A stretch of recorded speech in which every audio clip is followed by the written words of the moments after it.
Our next guest is a business guy. He's a reality TV star and is the author of that book, American Entrepreneur. Guess who it is? The man with the beard, the outfit. Willie Robertson, Duck Commander, CEO and Duck Dynasty star.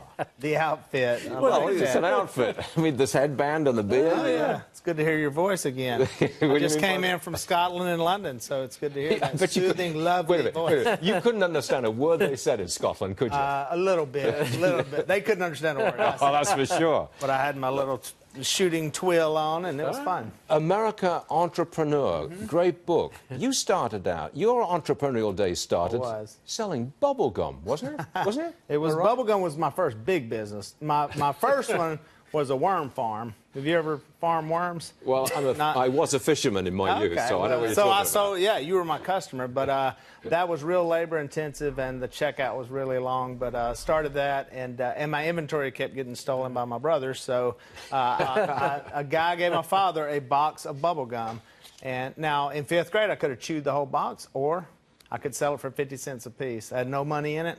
Sold all that out. Started buying more gum, more candy. It was going unbelievable. I had hundreds of dollars, and the principal called me in the office and said, the concession stand said their sales are down, and I got to shut you down. Really? So, shut my business down on me. And that's big government coming in and shutting you down. I said, thinking back on it, I should have just cut him in on the deal, and we could have split some. I could have given him 10%. But, yeah, that's where I started. But then also watching my father start this duck call business, so I was watching, how that went, which was really slow at the time, and he was also a fisherman as well. The point of your book is you got to try, accept failure, keep on going. There's a lot of people that did that. Don't you have a chapter on one of your friends who sold ice, shipped ice from America to India? Frederick Tudor did that. He shipped ice up. Now, this is before refrigeration, before electricity.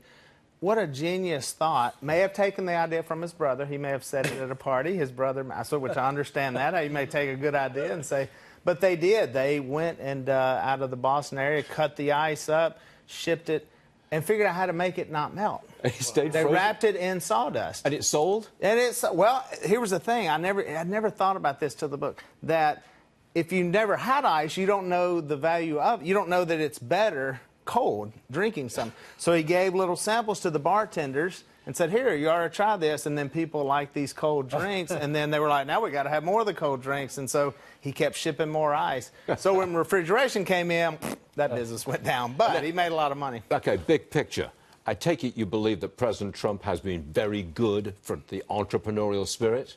You got to say yes. I believe the country is doing better financially, which is going to help all of us. And so, yeah, I mean, the stronger the country is and the more opportunities we have, that's more opportunities for small business people. It's red tape and taxes, too. You get that off your back, and you'll expand faster. And well, that's what was so good. We talked about coming from England over to America. That's why the businesses were going, because it was so much easier to start a business in the young United States back then, because you didn't have all the red tape and the regulations. So people were cranking up businesses, and there's no debtor's prison anymore, which that's good. I mean, if you failed then, you went to jail. So if you went wrong on a business, you went to jail. In fact, the ice guy went to jail. He actually spent a little time in there, in the debtor's prison. Yeah, and had to get out and crank it up again. So you talk about the risk. I mean, you could go to jail if it didn't go right. Now, I know you as a hunter.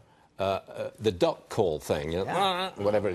I know you got one in your pocket. Spare out. Don't make me get my duck call out. But how's business in the hunting business? Because look, I know about hunting. Right. The number of permits issued keeps on going down and down and down. I think hunting, though, will always be strong. In a down economy, hunting goes up. Yeah. We used to sell more hunting products in a down economy because you could still go out and do that. But I think people, the people that hunt, I'm a little concerned with the next generation, the younger people. But as far as regulations, I mean it is, but people are going to go hunt and fish, and it's a great way to get your own meat. There is a pushback, I think, to people having food that's more organic, and we can see what that is. So there's a little panic about where's this meat coming from, and so I get to see it walking or flying. Don't worry, lad. You're going to make a fortune out of that book. I mean, you're an entrepreneur. I'm giving all this to charity. So this was a book that I was giving this to charity because of the entrepreneur spirit. So yeah, I'm giving this to charity. So this one,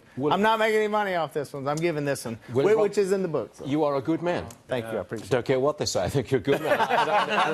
and the outfit. Who's they? Bad man. The outfit is okay too. Willie, thank you, sir. Good to see you. Appreciate it.